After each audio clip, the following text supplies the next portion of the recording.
e vlerat fetare në Prizren kanë gjurmë.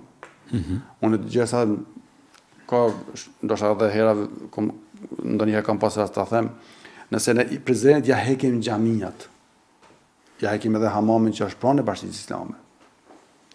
Hamami i Gazi Mehmet Pashës, që është në qendër të qytetit Prizrenit, është pranë e Bashkisë Islame të Prizrenit. Nëse ja hekim këto, Prizreni boshatisat prej vlerave kështu arkitektonike, historike. Se çfarë Prizreni do të ishte pa ezanën e xhamisë Sinan Pashës, pa ezanën e Bajraklisë, pa ezanën e Emin Pashës. Po, xhamia me peshë të jashtëzakonshme. Interesant fakti që pak kush e din që godina që ne i referohemi lidhje shqiptare Prizrenit është medrese. Edhe është pikërisht pjesë e kompleksit, medreseja ka qenë kompleks më i madh, medreseja e vajzave. Pra që neve në është thënë vazhdimisht që... Deri në vitin 1981.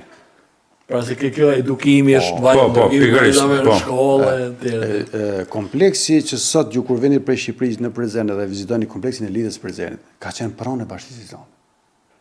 Dhe të thinishin. Ka qenë pjesë 90 ari, në atë kohë, me rastin e shënimit të 100 vjetore të lidhjes, pra 1878, 1978, procedurat përmbyllëse kanë ndodhur në vitin 1982, kur 90 ari i janë marrë Bashkisë Islame, edhe janë dhënë komunës.